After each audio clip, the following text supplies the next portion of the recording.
Hello everyone, welcome to Artistic Atom channel. I'm Fatima and today we will be continuing our chapter Materials and their structure. This session is going to be the last session for this particular chapter. Here I'll be covering the last subtopic, that is 2.7.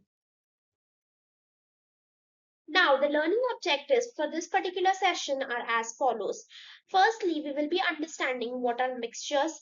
Then we will be moving ahead and understanding the difference between mixtures and compounds.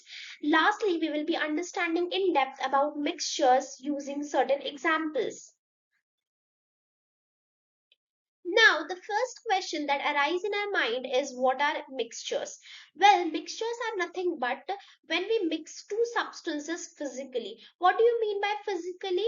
Well, physically means when two substances are mixed, there is no chemical bonding, okay?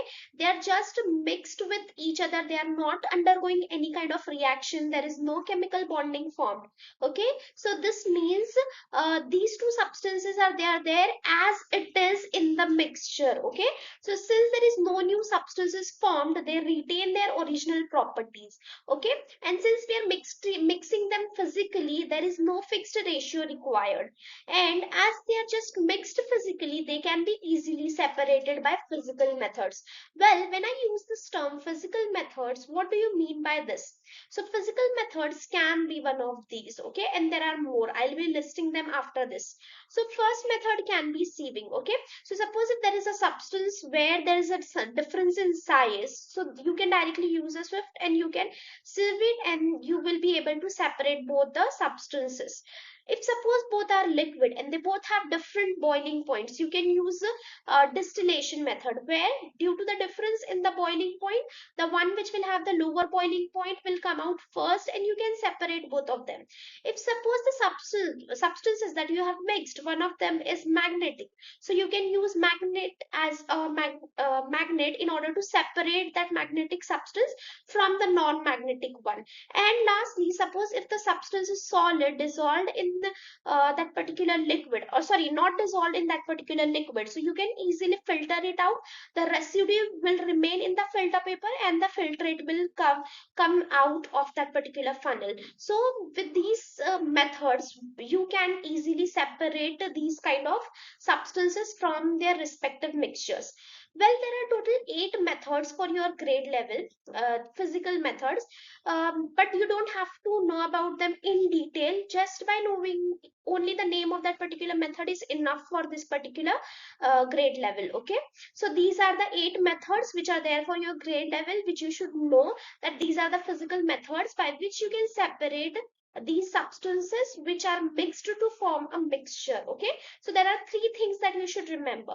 Firstly, mixtures. In case of mixtures, the substances are directly mixed. There is no chemical bonding taking place. Okay, since there is no chemical bonding, that's why they retain their original property. And as they retain their original property, this means we can separate them by physical method. Okay, so this is what you have to understand about the mixtures. Now next is, let us understand these mixtures by taking few examples in order to understand them in depth. Okay, so firstly we are talking about air. Yes, when we talk about air, it is not a substance, single substance. Why? Because it consists of different substances mixed together. Yes, it is right, because sometimes students think that air is just one substance. Well, no, it is a mixture of many gases. It consists of 70%, 78% of nitrogen, 21% of oxygen, 1% of carbon dioxide, argon, water vapor, and other gases. So, well, now you will question me that, ma'am, just now you have mentioned that there is no fixed ratio in case of mixture, and now here you're giving the fixed ratio. Well, this ratio is not fixed because depending upon the climatical conditions, this ratio can be changed. Okay, hence I'm just giving you the tentative values, but these values are not fixed. Okay, depending upon the weather, natural causes, and pollution in burning of fuels, these ratios can be changed. Okay, now since these gases are just physically mixed, they keep their own physical properties, and hence we can easily separate them by physical methods. Now With this, we have proved that air is a mixture. Now, let us understand how exactly we can separate these gases from air. So, firstly, what do we do? Firstly, we will cool the air and compress it so that it gets converted into what? Liquid. So, once it gets converted into liquid, we start to carry out the fractional distillation. Why? Because these gases, they have different boiling points. Due to this, these gases will come out of the mixture at different boiling point or different temperatures, due to which we can separate them easily. Okay, since distillation is also a physical method, we can also conclude that since it is separated by a physical method, in conclusion, air is also a mixture. Okay, so these are the criteria that you should remember. There is no chemical bonding, there is no fixed ratio, and also they can be easily separated by a physical method. Okay, now another example is of mineral water. So many of you have drank mineral water, but there is a kind of exciting point that this mineral water is not a single substance. Yes, it is not a single substance. It consists of different minerals mixed in the water. Okay, so if we conclude, we can say that mineral water is a mixture of water plus dissolved mineral. If you have ever gone through the labels on the bottles, you may see these or might be different minerals mentioned over the bottle, and these minerals are dissolved in that particular water. Okay, and there is no chemical bonding taking place between water and these minerals. Hence, it is a pure mixture where we are just mixing these substances. We are not at all undergoing, these substances are not at all undergoing any kind of chemical reaction. Okay, so hence we can conclude that mineral water is also a mixture. Now, let us understand how do we separate these minerals from the water. Well, since these minerals are just dissolved and these are the salts, okay, so we can directly evaporate the whole water, and as we evaporate it, we will end up with the residue in that evaporating dish, and even we can crystallize these in order to get the pure crystals. Okay, so this is how you can separate these dissolved solids from the mixture of mineral water. Okay, so this is how actually we carry out the separation of mixtures. Okay, now next is compound. When we talk about compounds, they are different from mixtures. Why?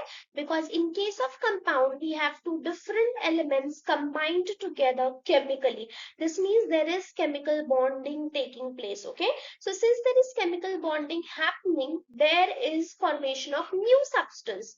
Okay, because now the original ones are not retained in the product, there is something new formed. So since there is something new formed, it will have new properties, and since it will have new properties, we can say that it is not a mixture. Then what we call it as? We will call it as what? A compound. Let's take an example and understand it. So when we talk about iron, okay, so in case of iron, what we have, the properties of iron in pure forms are as follows: hard, it is hard, magnetic, and conducts electricity. And when we talk about pure sulfur, it will be having following properties, which are nothing but it is yellow in color, brittle, and non-magnetic. Okay, so when we mix these sulfur atoms with iron atoms, they undergo chemical bonding. Okay, so as they undergo chemical bonding, the results in formation of something new.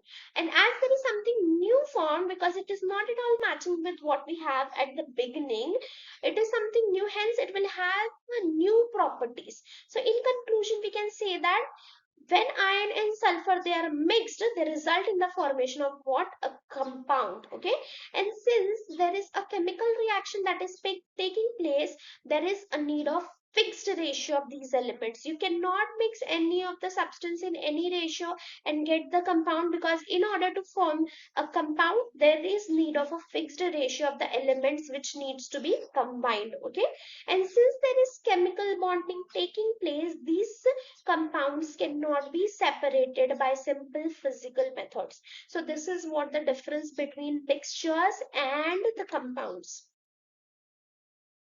Now, in conclusion, we can say that compounds are the substances which are chemically bonded or chemically joined, whereas in case of mixture, there is no chemical bonding. They are just physically mixed. And since there is something new formed, in case of compounds, they have new properties. Whereas in case of mixture, since there is no new substance formed, they retain their original properties. Okay, and since in case of compounds there is a chemical reaction taking place, they require fixed ratio of elements at the beginning. And in case of mixture, we do not require any fixed ratio. We can mix to any of the amount, okay, whatever is needed. Now in case of compound, we can separate them easily, and in case of mixtures we cannot we can sorry in case of compound we cannot separate them easily because they are chemically bonded. And in case of mixtures we can separate them easily by physical methods. Okay, now example for compound is water, and for mixtures example of for mixtures the example can be air. Okay, and it can be mineral water. Even if you have come across different examples, you can mention that. So in conclusion, here what we have learned, that a compound is formed in new substance with new properties. And in case of mixtures, only they combine physically without changing their properties. Hence, they can be separated by easy physical methods. Now let us solve a question. Now this question will also give you a revision for the previous content that we have learned. Okay, so if you have learned it well, you will be able to answer this question easily. Now the question is, the diagrams in the boxes show different arrangement of particles where each color represents a different atom. So here we have four diagrams given, and each one is named as A, B and C, D, and each of them shows a different atoms, similar atoms in their arrangements. So what we have to answer, the question is, give the letter of the diagram that represents particles of the compound, particles of an element, atoms of a mixture and atoms of an element. So we have to show the diagram for these particular names given. So let us solve this question. So when we talk about particles of a compound, so when we talk about compound, it is a substance formed when two different atoms are combined chemically. Okay, so I can see that in A and C they have same atoms, so I will directly eliminate this because these cannot be a compound. Now I'm left with option B and D, but in case of option B I can see there is no chemical bonding, but in case of option D there is chemical bonding. So I can conclude that in case of option D they have different atoms, also these different atoms are chemically bonded. So I can conclude that these are the particles of a compound. So the correct option for A is D. Now next one is particle of an element. Now when we talk about particles, when we talk about elements, they have same kind of atoms. So this means option B and D are directly eliminated because they consist of different atoms. Now I'm left with option A and C. But there is one more term used in the question. The term is particles. So when we talk about particles, it can be individual atoms or two same atoms bonded together. Okay, so remember this, when we talk about particles, it is not just an individual atom, it can be a molecule of the same kind of atoms bonded together. So this means the answer for option B is A and C both. Now, when we talk about the next question, that is atoms of a mixture. So, when we talk about mixture, it is nothing but when two or more different substances, they are mixed physically. So, I can see that in A and C, they have same kind of atoms. So, these two options are eliminated. In case of D, I can see there is chemical bonding, but in case of B, there is no chemical bonding. So, it is very clear that the correct option is B. That is, atoms of mixtures are represented by diagram B.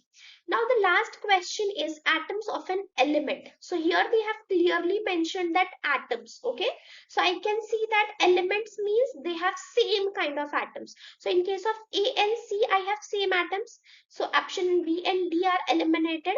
Now out of A and C, only A has individual atoms. So I will go with A, okay, because they have mentioned clearly in the question that atoms of an element. So the correct option for D is A. Okay.